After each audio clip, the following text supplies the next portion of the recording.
Olá, eu sou Hilton Santos e sejam todos muito bem-vindos aqui no canal, que tem por objetivo contar histórias bíblicas em uma linguagem acessível a todos. E a história de hoje se encontra lá em 2 Samuel, no capítulo 6. E o cenário é o seguinte, né? Davi funda a sua cidade, né? A Davilândia, ou melhor, a cidade de Davi, né? O Davilândia, se fosse nos dias de hoje, seria o Davilã, algo como Davilândia ou Davinópolis, ou coisa assim, né? Mas naquele tempo, cidade de Davi. Davi funda sua cidade, ganha um palácio, né, do rei de Tiro, enfim, e vence os filisteus duas vezes ainda como bônus, né? Então ele estava com a moral lá em cima. Daí ele sente falta de quê? Depois que ele já tinha sua cidade, seu palácio, ele constrói uma tenda toda especial e tem a ideia de trazer a arca de Deus que estava lá com Abinadab, desde aquela guerra lá em que morreu Eli e seus filhos, né? A melhor, primeiro os filhos, depois Eli, enfim. Então a arca se encontrava com Abinadab, na casa de Abinadab desde esse tempo, nesse momento. E Davi resolve trazer a arca agora para sua cidade, agora que está uma cidade pomposa, né, muito bem feita, né, tal, estilizada, com um palácio real, e ele achou que a arca tinha que ficar lá agora, que era o maior símbolo do povo judeu até hoje. Bom, veja bem. Então ele constrói carros novos, com madeira novo, bota bois que nunca foram usados, né, animais para puxar esses carros virgens novos, né, ou animais que nunca também foram usados, e coloca tudo bonitinho para trazer, e vai lá, reúne aí seus 30 mil homens, né, gente a beça, para ir lá na casa de Abinadab, para que nada desse errado, né? Vão dar esses 30 mil, enquanto provavelmente os valentes também estavam lá, estava a nata, né? A nata, toda a nata do reino de Israel estavam lá para trazer a arca. E isso foi uma grande festa, com muita pompa, muita música, muita fartura, muitos soldados, enfim, todo mundo foi. Geral foi lá, o povo, ele convidou toda a população, né, para esperar a chegada da arca lá e beleza. E foi lá. Aí, chegando nos carros novos, né, os filhos de Abinadab, Uzá e Aiô, né, que eram também sacerdotes, né, ajudaram então, né, estavam ali como guardiões da arca, né. Eles eram filhos de sacerdotes e sabiam que a arca não podia ser tocada. Existiam duas varas, né, que a arca tinha duas argolas, né, que pendia da sua própria estrutura, em que colocava ali duas varas, e através dessas varas é que a arca era carregada. Pois bem, então Aió, né, ia na frente dos carros de boi e Uzá ia atrás. Cada um lá, um guiando o boi, o outro lá, né, assegurando para que nada de mal acontecesse. E nesse meio tempo lá um dos bois, ou alguns bois, tropeçam e a arca meio que pende, como se fosse cair. E aí Uzá, no seu afã de proteger a arca, ele toca na arca, o que era proibido. E naquele exato momento ele perde a vida. E aí Davi, que ia diante de que viu aquela cena, né, ficou muito preocupado, né, e tropeçou, né, colocou o nome daquele lugar de Perez Uzá, que significa, traduzido lá do hebraico, né, castigo de Uzá. Mas aí depois, diante desse problema aí, dessa incorrência com Uzá, ele ficou meio temeroso de trazer a arca para si, né, para perto dele mesmo, porque afinal de contas ele era um homem de guerra. Então ele mudou de ideia. Vamos fazer o seguinte, vamos trazer a arca lá para a casa de Obed-Edom. Quem era Obed-Edom? Obed-Edom é um dos servos de Davi, que era uma pessoa também muito especial, né? Ele era músico, ele era uma pessoa muito influente também, era da casa dos sacerdotes, né? Então ele também servia no templo como sacerdote e músico, né? Então ele era um levita também. Então Davi mandou então a arca para a casa de Obed-Edom, porque sabia que lá seria muito bem cuidada e que, digamos que Obed-Edom estaria mais apto, né, para tomar conta da arca de Deus, por não ser um homem de guerra, por ter sido levita a vida inteira, etc, etc. Davi mandou a arca para lá. Beleza. E a arca vai para lá. E aí, 3 meses depois, ele fica sabendo que Obed-Edom foi muito abençoado, né, na sua casa, tudo foi próspero. E ele fala assim, bom, aí ele conclui que o problema não era realmente a arca, o problema foi justamente o ato de usar. E manda de novo trazer a arca da casa de Bom. Obed-Edom agora para a tenda que ele havia construído. Pois bem, então Davi realmente faz tudo de novo, né?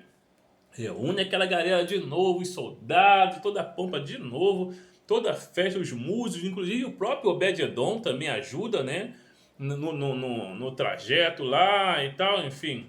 E ele contrata vários músicos, viram vários instrumentos lá em 2 Crônica 15, do 1 ao 28, né? Dá mais detalhes sobre isso. Havia todo tipo de instrumento, todo tipo de músico, toda a pompa. Foi uma senhora de uma cerimônia, uma senhora de uma festa. E Davi, então, ele estava vestido de uma roupa de linho e uma estola sacerdotal, né? E aquela roupa, né, aquela de linho muito fino, ele foi pulando e festejando diante da arca. Tamanha era a alegria que ele sentia de poder trazer a arca, finalmente, trazer a arca de novo para junto do povo, né? Para junto de onde estava todo o povo de Israel. Então ele ia pulando, então o seu vestido ia subindo, né, e pulando e tal. Ele se despiu das vestes reais, né? Ele não estava mais vestido como um rei, mas apenas como uma pessoa comum, com apenas uma roupa de linho, uma história sacerdotal, mas uma roupa de linho simples, né? Então ele não parecia nem sequer um rei ali. Só sabia que era rei porque todo mundo sabia que Davi era Davi. Mas enfim, então ele foi pulando, festejando, dançando diante da arca, né? Aquela coisa toda e a festa, os instrumentos tocando e tal, enfim. É assim que eles andaram uns 6 metros, né? Davi já ofereceu sacrifícios, né, para as pessoas e distribuiu, né, para a cidade ali, distribuía carne, distribuía pão, uva passa, vinho, distribuía para as pessoas os sacrifícios que ele fazia, a carne que ele comia, ele distribuía pessoalmente para as pessoas, para a população, e assim ele foi durante todo o trajeto da casa de Obed-Edom até a cidade de Davi. Durante todo o trajeto, Davi foi fazendo isso, pulando, dançando diante da arca e tal, distribuindo comida, fazendo sacrifícios, e os músicos tocando e tal, e aqueles soldados de todo mundo lá reunido. Quando ele chegou na entrada da cidade, ele foi visto de longe, né, por uma de suas esposas, né, Mical, a primeira esposa, na verdade. E Mical olhou de longe e viu lá o seu marido, né, pulando, dançando, falando com as pessoas. Ela achou aquilo ridículo. Ela pensou assim, esse cara tá pagando um mico, um King Kong redondo, né? Não tem como um rei. Ela achava ridículo o fato de um rei ficar pulando, dançando em contato com as pessoas, né? Porque seu pai, inclusive, não era assim. Seu pai ia para a guerra com bracelete de ouro e coroa dourada, né? Então ela achou aquilo ridículo, o fato de Davi se despir das vestes reais e estar lá em contato com o povo e ainda por cima pulando, dançando, sendo como se fosse um igual a todo mundo, né? Enfim, e aí colocaram na tenda, né, a arca na tenda que Davi armou lá bonitinho lá, depois ele abençoou a tenda e tal, e ofereceu sacrifícios, e ofereceu mais comida para o povo, distribuindo cada um e tal. Aí quando ele chegou um pouco em casa, né? Quando já estava chegando em casa para abençoar a sua própria casa também, já que ele abençoou todo mundo, Mical foi ao encontro dele. Interessante que as outras esposas ficaram todo mundo quietinha, nem sequer emitiram opinião. Mas Mical, né, que acha assim, não, eu sou a Mical, né? Mical, eu sou a primeirona, eu sou, né? Eu vou dar um toque nesse. Ele não tá ligado, né? Ele não tá com noção das coisas. Eu vou lá dar um toque no meu marido porque ele tá sem noção, tá fora de si, né? Tá ridículo, tá pagando mico, eu vou lá chamar a atenção dele. E enfim, então diante, quando ele chegou, a Mical já foi encontrando com ele e falou, rapaz, olha, você está ridículo, despido assim, diante das pessoas, né? Diante dos servos, ele está parecendo um servo, né? E está se mostrando o seu corpo diante das servas, você está realmente... Não sei nem o que dizer, você está pagando um mico terrível. Então, e Davi também na ponta da língua falou assim, eu não estou feliz, eu não estou pagando um mico, não estou muito feliz. Principalmente porque Deus me escolheu ao invés de escolher Saul e a sua casa, os seus descendentes, né? Ou seja, a casa dela, né? Saul era o pai de Mical, né?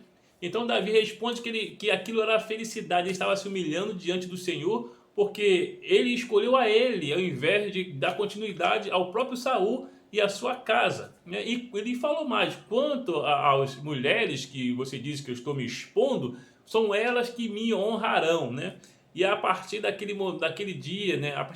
Na verdade, desde aquele dia, Mical nunca pôde ter filhos, o que era uma coisa terrível para qualquer mulher, principalmente sendo uma mulher do rei, principalmente sendo a rainha, né? Um ou uma das rainhas, veja bem. Então Mical foi meio que amaldiçoada por ter zombado de Davi daquela forma.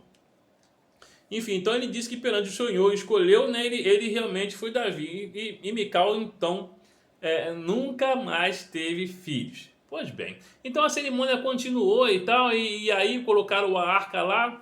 Bom, e o que vai acontecer agora? Tava tudo perfeito, né? Davi estava com a arca de Deus ali, né? Com os sacerdotes, com os soldados, e a sua cidade já estava montada, o seu palácio, havia tudo, toda a pompa, toda a coisa. E agora, o que vai acontecer com Davi? Como vai ser? Como ele vai se comportar? Como será o reinado de Davi agora que já está tudo consolidado? Ah, mas isso aí já é assunto para uma próxima história, né? E você que não vai dar uma de Mical aí não, e deixa logo o seu like aí pra gente, para o YouTube achar que é relevante esses vídeos, comente, compartilhe, aperte o sininho lá vermelho se não for para notificado, para ser notificado. Se não for inscrito, se inscreva no canal. Bom, fique com Deus e pense nisso.